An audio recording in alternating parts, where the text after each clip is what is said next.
The Science of Gratitude. Tentang bersyukur dan berterima kasih, terdapat beberapa pandangan dari para ahli di bidang psikologi dan studi religiusitas. Berikut adalah penjelasan mengenai pendapat para ahli yang disebutkan dalam materi tersebut. Pertama, Profesor Martin Seligman, Bapak pendiri Psikologi Positif. Profesor Martin Seligman adalah Bapak pendiri Positif Psikologi atau Psikologi Kebahagiaan. Beliau memiliki kuliah S2 di UPenn, University of Pennsylvania, mengenai psikologi kebahagiaan. Beliau menerapkan metode apresiasi. Di akhir kuliah, beliau mengundang mahasiswanya untuk makan malam bersama, tetapi para mahasiswa harus membawa seseorang yang paling mereka syukuri atau yang paling berjasa dalam hidup mereka. Sebelum makan malam, mahasiswa diminta untuk menulis surat terima kasih, appreciative letter, atau thankful letter kepada tamu undangan tersebut. Hasil observasi, the quadruple effect. Ketika surat terima kasih ini dibacakan di depan umum, kejadiannya selalu sama. 1. Mahasiswa yang membacakan surat sering menangis bahagia.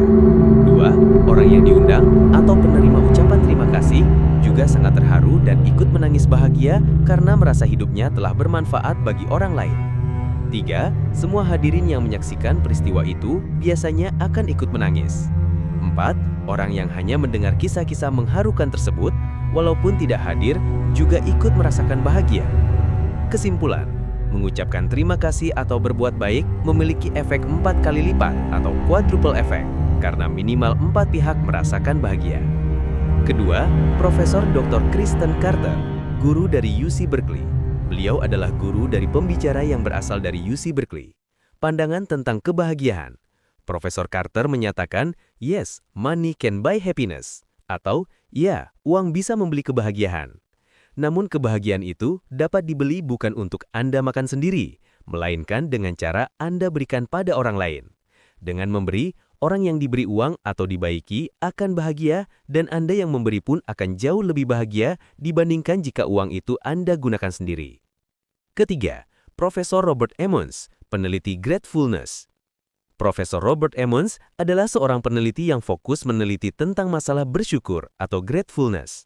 Fokus penelitiannya, beliau meneliti tentang gratitude to God atau bersyukur pada Tuhan melalui kajian psikologi, filsafat, dan teologi.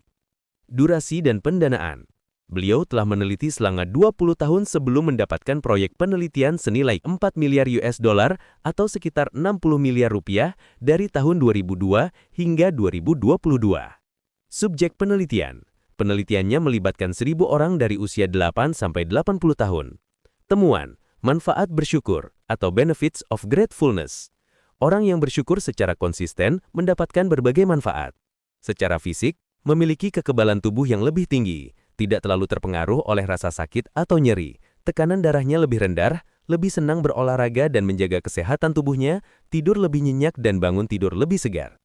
Secara psikologis, memiliki tingkat emosi positif yang lebih tinggi, merasa hidupnya jadi lebih hidup, more alert, awake, lebih menikmati hidup atau more joy and pleasures, lebih bahagia dan lebih optimis.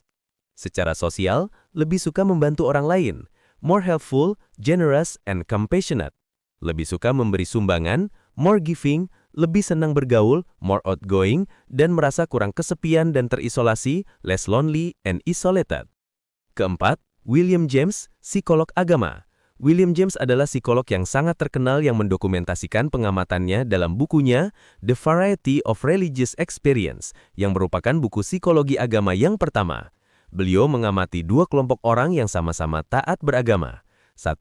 Kelompok yang sangat stres, 2. Kelompok yang sangat bahagia. Kelompok yang bahagia adalah mereka yang mudah bersyukur, sementara kelompok yang stres adalah mereka yang selalu melihat kekurangan atau perfeksionis dan mudah mengeluh yang bisa mengarah pada toxic religiosity atau religiusitas yang beracun. Kelima, Yoshimoto Ishin, pengembang teknik Naikan. Beliau mengembangkan teknik refleksi diri dari Jepang yang disebut Naikan, self-reflection. Teknik ini digunakan untuk lebih berterima kasih pada seseorang, bukan pada Tuhan. 3 pertanyaan Naikan.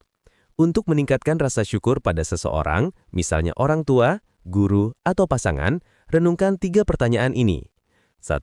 Apa yang telah saya dapatkan darinya? Menghitung budi dan jasa yang telah diterima. 2. Apa yang telah saya berikan padanya? Membandingkan timbal balik yang diberikan. 3. Kesulitan apa yang telah saya timpakan padanya?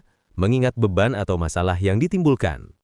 Setelah menguraikan beberapa penelitian tentang syukur, secara keseluruhan, pendapat para ahli ini mendukung ide utama dari konsep syukur yang telah diajarkan leluhur kita, yaitu bahwa bersyukur, gratefulness, dan berterima kasih atau thankfulness adalah kunci utama untuk mencapai kebahagiaan dan keberkahan yang menghasilkan efek berlipat ganda, baik secara fisik, psikologi, sosial, maupun spiritual. Bersyukur adalah obat yang efektif untuk mengatasi rasa kesepian atau lonely dan depresi. Untuk mengakhiri pembahasan ini, kita bisa melihat bahwa konsep bersyukur yang dijelaskan para ahli ini mirip seperti sebuah filter optik yang dikenakan pada lensa hidup kita. Jika kita menggunakan filter keluhan, masalah atau debu seperti lensa akan membesar dan menutupi semua keindahan.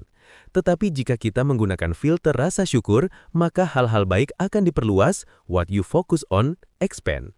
Dan masalah yang ada pun, seperti sakit fisik, tekanan darah tinggi, kesepian, akan mengecil dan menjadi tidak relevan.